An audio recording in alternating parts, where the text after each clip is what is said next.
Unforgiveness is this chain. You see how solid this chain is? I'm holding on to it. He's holding on to it. This chain is unforgiveness.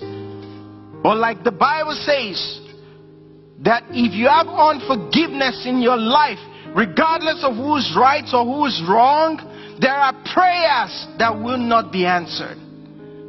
God has given, because of prayers, because of destiny, what God has already preordained and destined for my life, it's sitting right there.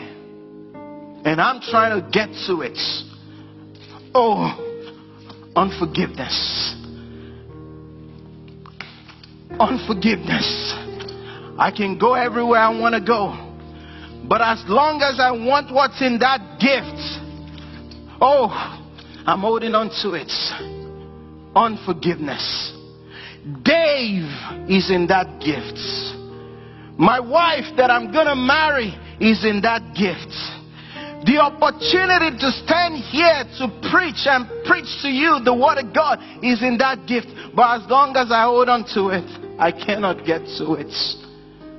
David and Annika, Reggie, Anita, the worship team will sing and lead us in worship. One of my favorite songs. We all love it. If they did it right now, everybody will have their hands lifted up and pray and sing it. Break every chain, break every chain, break every chain. But guess what? God is saying to you, you break the chain. It's your responsibility to break the chain. As long as you hold on to it, you will not be forgiven. You will not get there. Because guess what? That package that God has for you is in the streets called love. It's in the intersection of the streets called love and forgiveness streets. So you will never get to love and forgiveness street to pick up your package that's from God to you, as long as you hold on to this chain. So what do? Simply, you have to let go. When you let go, you're free to pick up your package. That's the only requirement that Jesus has. Dave, my son, is here in this package. What are you holding on to? Yes, somebody has done something against you. Because I want everything that God has for me. I don't want to get to heaven and find out that I could have had this much. I could have done this much for God.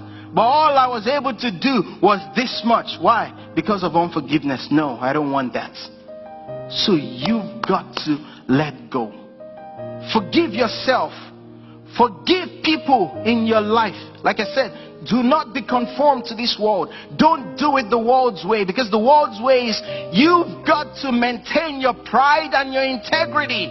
They did it wrong against you. They are the ones that are supposed to come and ask for forgiveness. But God is saying, no, you forgive. Imagine me still holding on to this chain.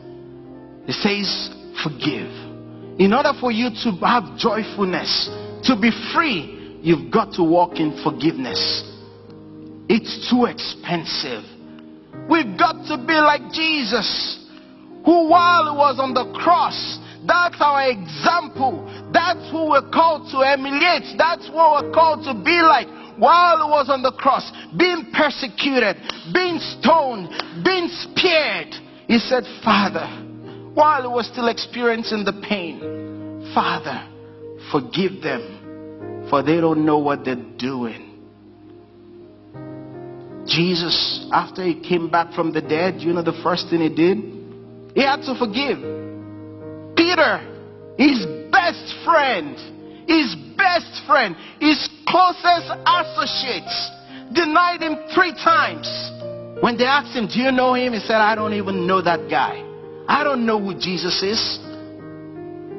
But when Jesus came from the dead, the first thing he said is, go and tell my disciple and Peter that, hey, I may not have the faith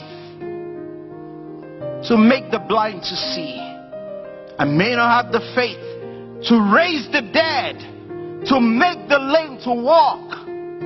But I have the love of God to forgive.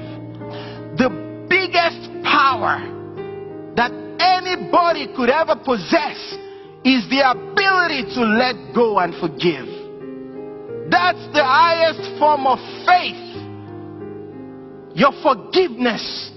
That the closest you can ever get to be like God is not to give somebody a car. It's not to give somebody a house. It is to forgive, because the greatest miracle that happened was on the cross when he said, Father, forgive them. The highlight of Jesus' walk on earth for 3.5 years was not the fact that he raised Lazarus from the dead. Was not the fact that he made the woman that was bowed over to rise up. No, it's the fact that he forgave. You be like God. Love like God.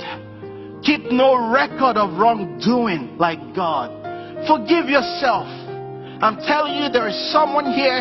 If you would pick up the phone today and call that person that has wronged you, your father, your mother, whoever it is, I can bet you in less than 3 months, you're going to experience some miracles in your life.